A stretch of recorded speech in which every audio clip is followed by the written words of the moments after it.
Hello दोस्तों, this is Govind Patel and welcome you all on CDP Govind Himanshi ma'am. आज की video में हम बात करेंगे सीडीपी यानी चाइल्ड डेवलपमेंट एंड पेडागोजी के बारे में, जिसे हिंदी में आप बाल विकास कहते हैं, जो आप लोगों के लिए मोस्ट इम्पोर्टेंट रहने वाली है क्योंकि सीटीईटी में 75 नंबर की पेडागोजी आती है। तो अगर आप हमारी क्लास से ज़्यादा आंसर सही कर पा रहे हैं तो आई होप आप लोगों के पेपर में भी ज़्यादा आंसर्स सही होंगे, क्योंकि हम ऐसे क्वेश्चंस लेके आए हैं जो आप लोगों को पेपर में डायरेक्ट देखने को मिल सकते हैं। तो एक बार सभी लोग क्लास को अपने फ्रेंड्स के पास में शेयर कर दीजिए, फिर क्लास को स्टार्ट करते हैं। जिसने जिसने भी क्लास को लाइक नहीं किया है वो लोग लाइक कर दीजिए और एक बार शेयर कर दीजिए, कुछ लोगों को जोड़िए। तो चलिए देखते हैं आज का पहला क्वेश्चन। आज का पहला क्वेश्चन है, जनसंचार माध्यम समाजीकरण का एक महत्वपूर्ण माध्यम बनता जा रहा है। नीचे दिए गए कथनों में से कौन सा सबसे उपयुक्त कथन है? तो जो आपका मास मीडिया है वो एक समाजीकरण का महत्वपूर्ण माध्यम बनता जा रहा है। आपके सामने 4 विकल्प दिए गए हैं, उनमें से कौन सा विकल्प सबसे अच्छा माध्यम है? चलिए बताइए। पहला ऑप्शन है संचार माध्यम पदार्थों के विज्ञापन और विक्रय के लिए एक अच्छा माध्यम है। दूसरा ऑप्शन है समाजीकरण केवल माता पिता और परिवार के द्वारा किया जाता है। तीसरा ऑप्शन है जनसंचार माध्यमों की पहुंच बढ़ रही है और जनसंचार माध्यम अभिवृत्तियों, मूल्यों और विश्वासों को प्रभावित करता है। चौथा ऑप्शन है बच्चे संचार माध्यमों के साथ प्रत्यक्ष रूप से अंतःक्रिया नहीं कर पा रहे हैं। चलिए बताइए कौन सा ऑप्शन सही हो रहेगा? बताइए। क्वेश्चन नंबर 1 का आंसर बताइए। तो क्वेश्चन नंबर 1 का आंसर नंबर 3 जिसने भी लगाया है हो जाता है बिल्कुल सही। जनसंचार माध्यमों की पहुंच बढ़ रही है और जिसके साथ ही साथ में जनसंचार माध्यमों की अभिवृत्तियों, मूल्यों और विश्वासों पर प्रभाव पड़ रहा है। तो क्वेश्चन नंबर 1 का आंसर नंबर 3 बिल्कुल सही हो रहेगा। चलिए देखते हैं नेक्स्ट क्वेश्चन। क्वेश्चन नंबर 2 है, इनमें से कौन सा कारक सीखने में अति महत्वपूर्ण भूमिका निभाता है? यहाँ पे ध्यान रखिएगा, यहाँ पे अति लिखा हुआ है, अंति नहीं लिखा हुआ है। तो इनमें से कौन सा कारक सीखने में अति महत्वपूर्ण भूमिका निभाता है? ऑप्शन नंबर 1 है केवल आनुवांशिक बनावट। ऑप्शन नंबर बी है भौतिक आधारभूत संरचना। ऑप्शन नंबर 3 है सामाजिक संदर्भ तथा संवेग। ऑप्शन नंबर डी है परिपक्वता एवं शारीरिक छवि। क्वेश्चन नंबर 2 का आंसर बताइए। इनमें से कौन सा कारक सीखने में अति महत्वपूर्ण भूमिका निभाता है? तो क्वेश्चन नंबर 2 का आंसर नंबर 3 जिसने भी लगाया हो जाता है बिल्कुल सही। सामाजिक संदर्भ तथा संवेग सीखने में अति महत्वपूर्ण भूमिका निभाते हैं। तो क्वेश्चन नंबर 2 का आंसर नंबर 3 बिल्कुल सही है। नेक्स्ट क्वेश्चन देखते हैं। क्वेश्चन नंबर 3 लिखा हुआ है, जब आप एक शिक्षक समूह से जुड़ जाते हैं और अपने समूह के अन्य लोगों की तरह पोशाक धारण करते हैं तो आप प्रदर्शन कर रहे होते हैं। किस चीज़ का प्रदर्शन कर रहे होते हैं वो आप लोगों को बताना है। जब आप शिक्षक बन जाते हैं और आप लोगों को यूनिफॉर्म मिल जाती है, उसको आप पहन लेते हैं, तो आप किस चीज़ का प्रदर्शन करते हैं वो आप लोगों को बताना है। ऑप्शन नंबर 1 है समूह आज्ञाकारिता का। ऑप्शन नंबर बी है समूह निर्देश अनुपालन का। ऑप्शन नंबर सी है समूह की अनुरूपता का। ऑप्शन नंबर डी है समूह की पहचान का। चलिए क्वेश्चन नंबर 3 का आंसर बताइए कौन सा सही हो जाएगा? क्वेश्चन नंबर 3 का आंसर बताइए।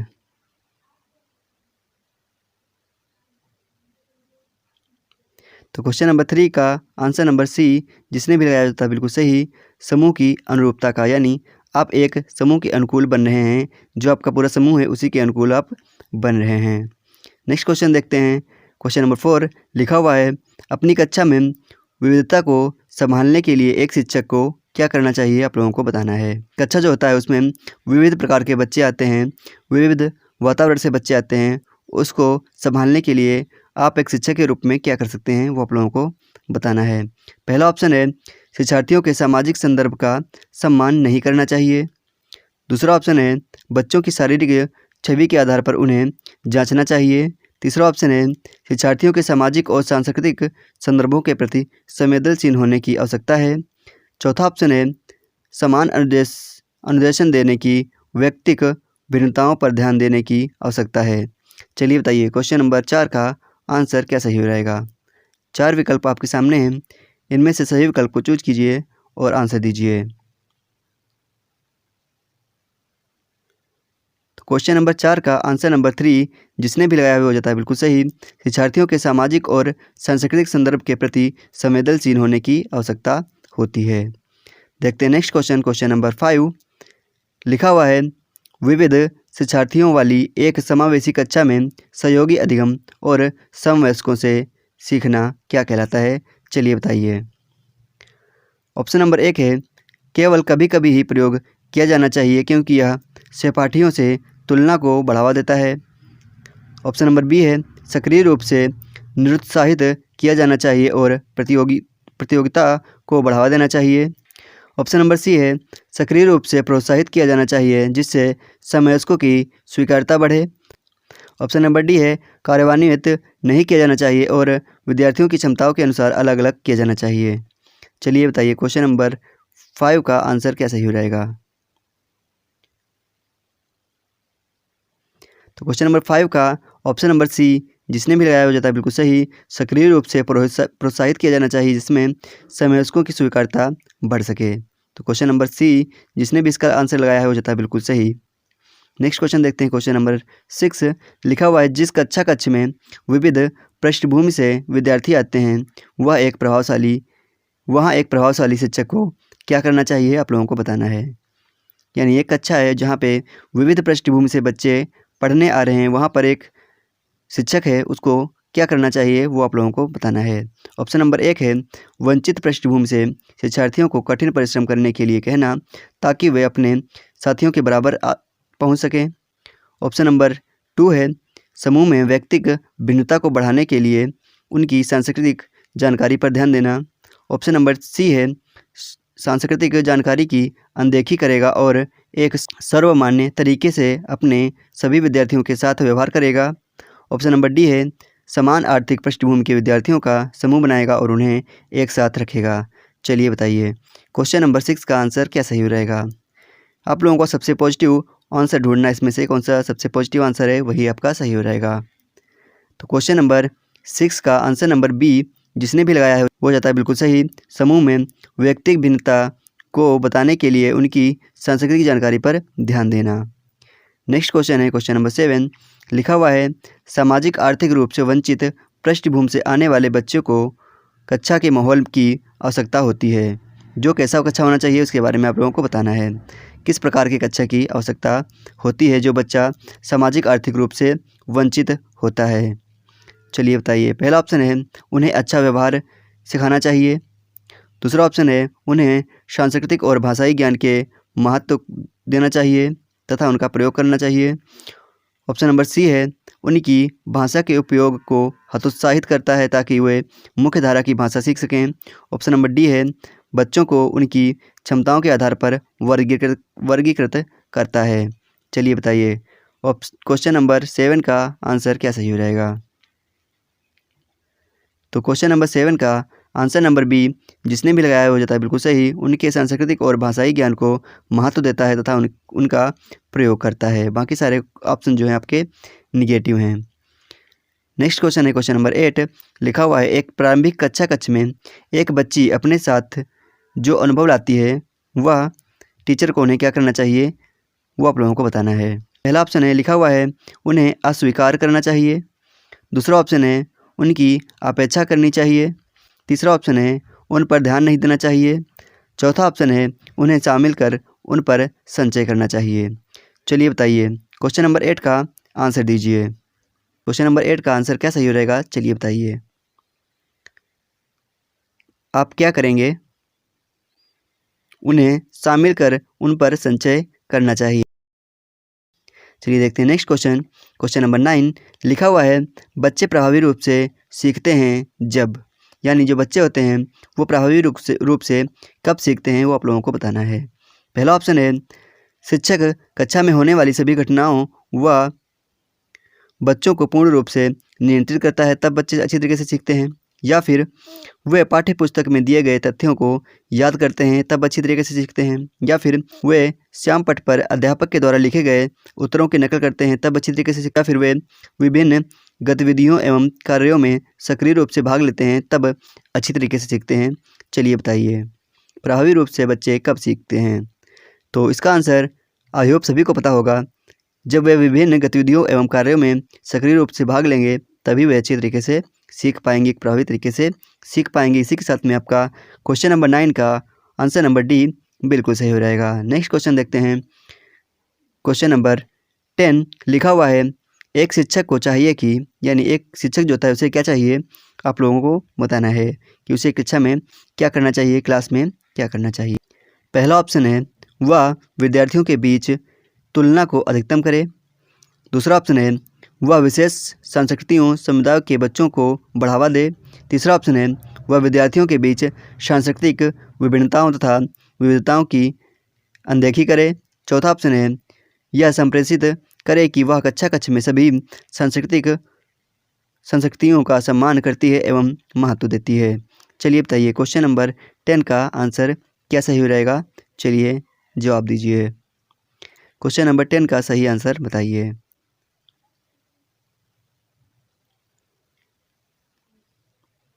तो क्वेश्चन नंबर 10 का आंसर नंबर डी जिसने भी लगाया है वो जाता है बिल्कुल सही। बाकी सारे आप लोग ऑप्शन देख के ही कट कर सकते हैं, बाकी सारे ऑप्शन में नेगेटिव बात की गई है।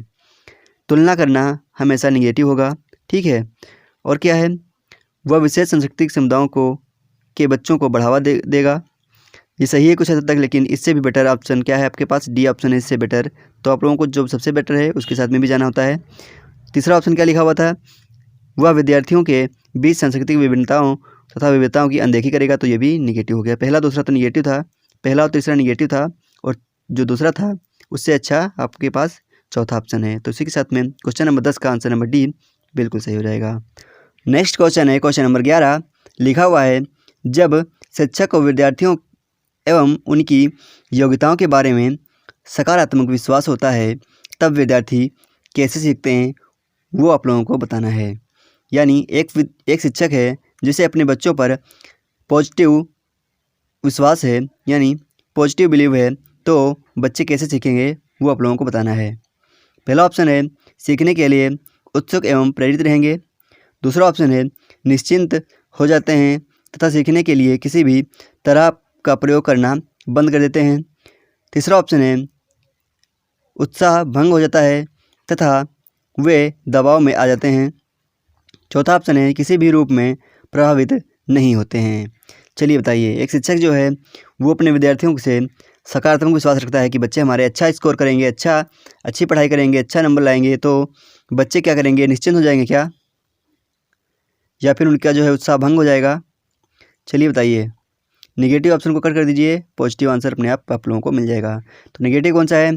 किसी भी रूप में प्रभावित नहीं होते हैं, निगेटिव हो गया। प्रभावित क्यों नहीं होंगे? अगर आप लोग सकारात्मक बोलोगे कि आप अच्छा कर रहे हैं, शाबाश बच्चे अच्छा कर रहे हो, तो वो निगेटिव प्रभावित क्यों नहीं होगा? प्रभावित होगा। दूसरा ऑप्शन है उत्साह उनका भंग क्यों हो जाएगा? अगर आप उनकी बड़ाई करेंगे तो उनका उत्साह बिल्कुल भंग नहीं हो जाएगा। तीसरा ऑप्शन है निश्चिंत हो जाते हैं तथा सीखने के लिए किसी भी प्रकार का प्रयोग करना बंद कर देते हैं, तो ये भी आपका निगेटिव हो गया। तो इसी के साथ में आपका आंसर नंबर 1 बिल्कुल सही हो गया, सीखने के लिए उत्सुक एवं प्रेरित रहते हैं। नेक्स्ट क्वेश्चन देखते हैं। क्वेश्चन नंबर 12 लिखा हुआ है, निम्नलिखित कथनों में से कौन सा विकास एवं अधिगम के बीच संबंध को सही तरीके से सूचित करता है? चलिए बताइए, विकास एवं अधिगम के संबंध को कौन सा सही तरीके से सूचित कर रहा है, आप लोगों को बताना है। क्वेश्चन नंबर 12 का आंसर दीजिए। पहला ऑप्शन है विकास एवं अधिगम संबंधित नहीं है। दूसरा ऑप्शन है अधिगम विकास का ध्यान किए बिना घटित होता है। तीसरा ऑप्शन है अधिगम की दर विकास की दर से काफ़ी अधिक होती है। चौथा ऑप्शन है विकास एवं अधिगम अंतः संबंधी और अंतः निर्भर होते हैं। 4 ऑप्शन आपके सामने लिखे हुए हैं, चलिए इसका सही आंसर दीजिए। क्वेश्चन नंबर 12 का सही से आंसर दीजिए। तो आई होप आप लोगों ने अब तक इसका सही आंसर कर दिया होगा। विकास जो होता है, विकास एवं अधिगम जो होते हैं वो अंतः संबंधी एवं अंतः निर्भर होते हैं। तो इसी के साथ में आंसर नंबर डी जिसने भी लगाया है क्वेश्चन नंबर 12 का वो हो जाएगा बिल्कुल सही। नेक्स्ट क्वेश्चन देखते हैं। क्वेश्चन नंबर 13 लिखा हुआ है वह प्रक्रिया जिसके द्वारा बच्चे आदतों, कौशलों, मूल्यों एवं अभिप्रेरणा को विकसित करते हैं और जो उन्हें समाज का जिम्मेदार एवं क्रियाशील सदस्य बनाती है, उसे क्या कहा जाता है? चलिए बताइए। ऑप्शन नंबर 1 है समाजीकरण कहते हैं। ऑप्शन नंबर बी है क्या उसे समावेशन कहते हैं।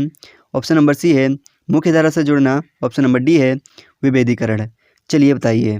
क्वेश्चन नंबर 13 का सही आंसर दीजिए। तो इसका आंसर ऑप्शन नंबर ए जिसने भी लगाया हो जाता है बिल्कुल सही, समाजीकरण उसे बोलते हैं। नेक्स्ट क्वेश्चन देखते हैं। क्वेश्चन नंबर 14 लिखा हुआ है शिक्षण अधिगम प्रक्रिया में वंचित समूह से संबंधित विद्यार्थियों के द्वारा सहभागिता कम होने की स्थिति में एक शिक्षक को क्या करना चाहिए? चलिए बताइए। ऑप्शन नंबर ए है बच्चों को विद्यालय छोड़ने के लिए कहा जाना चाहिए। ऑप्शन नंबर बी है इस स्थिति को जैसी है स्वीकार कर लेना चाहिए। ऑप्शन नंबर सी है इन विद्यार्थियों से अपनी अपेक्षाओं को कम करना चाहिए। ऑप्शन नंबर डी है अपनी शिक्षण पद्धति पर विचार करना चाहिए तथा बच्चों की सहभागिता में सुधार करने के लिए नए नए तरीके ढूंढना चाहिए। तो आप लोगों को ऑप्शन पढ़ते ही समझ में आ गया होगा कि क्वेश्चन नंबर 14 का आंसर नंबर डी बिल्कुल सही हो जाएगा। नेक्स्ट क्वेश्चन देखते हैं। क्वेश्चन नंबर 15 लिखा हुआ है निम्नलिखित में से कौन सा द्वितीयक समाजीकरण एजेंसी का एक उदाहरण है, यानी सेकेंडरी सोशलाइजेशन एजेंसी का एक कौन सा उदाहरण है? चलिए बताइए। मैंने आप लोगों को बताया था कि जहाँ पर भी परिवार शब्द लिखा हुआ मिल जाएगा वो आपका क्या हो जाएगा, वो आप लोगों का प्राइमरी हो जाएगा, वो आप लोगों का प्राथमिक हो जाएगा। तो जिस ऑप्शन में प्राइमरी परिवार लिखा हुआ है उसको आप कट कर दीजिए, तो आपके 2 ऑप्शन कट हो गए। अब आपका क्या बचा?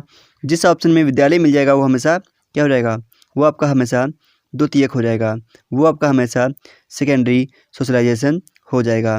तो विद्यालय की बात किस में की गई है, यानी ऑप्शन नंबर सी में ही विद्यालय की बात की गई है। तो इसी के साथ में आपका आंसर नंबर सी बिल्कुल सही हो जाएगा। नेक्स्ट क्वेश्चन देखते हैं। क्वेश्चन नंबर 16 लिखा हुआ है निम्नलिखित में से कौन सा समाजीकरण के गुणवाहक हो सकते हैं, यानी सेकेंडरी एजेंट की बात कर रहा है। पहला ऑप्शन है विद्यालय एवं निकट के परिवार के सदस्य, निकटतम परिवार के सदस्य। दूसरा ऑप्शन है परिवार एवं रिश्तेदार, तो यहाँ पे परिवार लिखा हुआ है इसको भी कट कर दीजिए, इसमें पे परिवार लिखा है इसको भी कट कर दीजिए। और परिवार के निकटतम सदस्य, तो इसको भी आप कट कर दीजिए। और यहाँ पर भी आप लोगों को विद्यालय देखने को मिल रहा है। यहाँ पर विद्यालय था लेकिन विद्यालय के साथ में क्या था, परिवार के निकटतम सदस्य भी इसमें था, इसीलिए पहला ऑप्शन आपका कट हो गया। यहाँ पे क्या है, परिवार और आस पड़ोस, तो इसी के साथ में आपका आंसर नंबर जो 4 है वो बिल्कुल सही हो जाएगा। नेक्स्ट क्वेश्चन देखते हैं। क्वेश्चन नंबर 17 लिखा हुआ है परिवार एवं पास पड़ोस बच्चों के समाजीकरण की कौन सी एजेंसी है, आप लोगों को बताना है। परिवार जो होता है और पास पड़ोस होता है वो समाजीकरण की कौन सी एजेंसी होता है वो आप लोगों को बताना है। क्या वह मनोवैज्ञानिक एजेंसियां हैं, क्या वह प्राथमिक एजेंसियां हैं, क्या वह मध्य एजेंसियां हैं, क्या वह द्वितीयक एजेंसियां हैं? चलिए क्वेश्चन नंबर 17 का सही से आंसर दीजिए।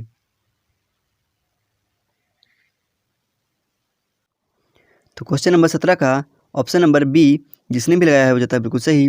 मैंने आप लोगों को क्या बताया था कि जहाँ पर भी परिवार वर्ड लिखा होगा वो हमेशा प्राथमिक हो जाएगा और जहाँ पर भी विद्यालय लिखा होगा वो हमेशा द्वितीयक हो जाएगा।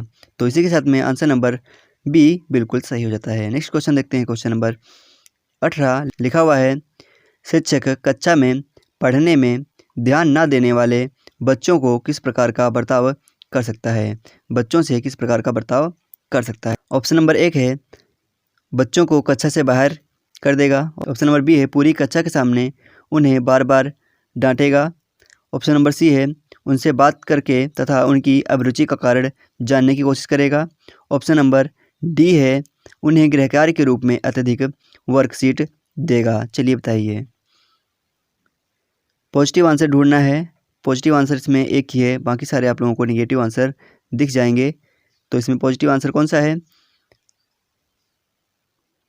तो इसमें पॉजिटिव आंसर है आंसर नंबर सी, उनसे बात करेगा तथा उनकी अरुचि का कारण जानेगा कि बच्चा क्यों नहीं पढ़ रहा है, पढ़ने पर उसका ध्यान क्यों नहीं है। नेक्स्ट क्वेश्चन देखते हैं। क्वेश्चन नंबर 19 लिखा हुआ है विविध प्रकार की सामाजिक, आर्थिक और सांस्कृतिक पृष्ठभूमि के बच्चों से युक्त कक्षा सभी विद्यार्थियों की अधिगम अनुभवों को बढ़ाती है।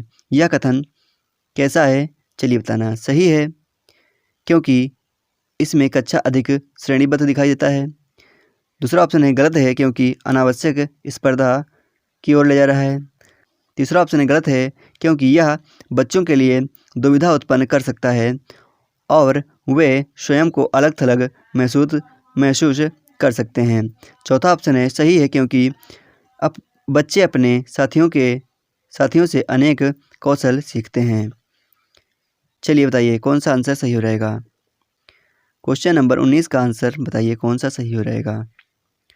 तो क्वेश्चन नंबर 19 का आंसर नंबर डी, जिसने भी लगाया हो जाता है बिल्कुल सही। बाकी सारे कैसे हैं, बाकी सारे हैं नेगेटिव आंसर। सही है क्योंकि बच्चे अपने साथियों से अनेक कौशल सीखते हैं। जो बच्चे विविध प्रकार की सामाजिक, आर्थिक और सांस्कृतिक पृष्ठभूमि से आते हैं उनके पास अनेक प्रकार का ज्ञान व बातें होती हैं जिनसे बच्चे उनको ज्ञानों को, उन बातों को, उन कौशलों को सीखते हैं। नेक्स्ट क्वेश्चन है क्वेश्चन नंबर 20। लिखा हुआ है समाजीकरण के संदर्भ में विद्यालयों के पास प्रायः एक प्रच्छन्न पाठ्यक्रम विद्यमान रहती है, यानी हिडन करिकुलम जो होता है वो विद्यमान रहता है, जिसमें निहित है, जिसमें क्या होता है वो आप लोगों को बताना है। जो हिडन करिकुलम होता है उनमें क्या विद्यमान रहता है वो आप लोगों को बताना है। पहला ऑप्शन है बालात्मक अधिगम, चिंतन व समकक्षी साथी एवं अध्यापक की अनुकृति द्वारा विशेष रूप से अपनाया जाने वाला व्यवहार। दूसरा ऑप्शन है अंतःक्रिया व सामग्री द्वारा विद्यालयों में प्रस्तुत किए जाने वाले सामाजिक भूमिकाओं से संबंध अनौपचारिक संकेत। तीसरा ऑप्शन है परिवारों के माध्यम से विद्यार्थियों का समझौतापूर्ण व प्रतिरोधात्मक समाजीकरण। चौथा ऑप्शन है मूल्यों व अभिवृत्तियों का शिक्षण एवं आकलन। चलिए बताइए क्वेश्चन नंबर 20 का आंसर दीजिए। ये आप लोगों का लास्ट क्वेश्चन है, सही से आंसर देना है। चलिए बताइए क्वेश्चन नंबर 20 का सही आंसर क्या रहेगा। तो क्वेश्चन नंबर 20 का आंसर नंबर बी, जिसने भी लगाया हो जाता है बिल्कुल सही। तो आज की क्लास में आज बस इतना ही। आई होप आप लोगों को वीडियो अच्छी लगी होगी। अगर आप लोगों को वीडियो अच्छी लगी है तो वीडियो को लाइक कर दीजिए।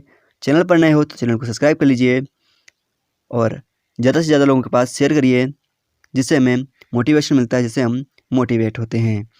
तो आज की वीडियो में बस इतना ही। आप लोगों से नेक्स्ट वीडियो में मुलाकात होगी। तब तक के लिए जय हिंद, जय भारत।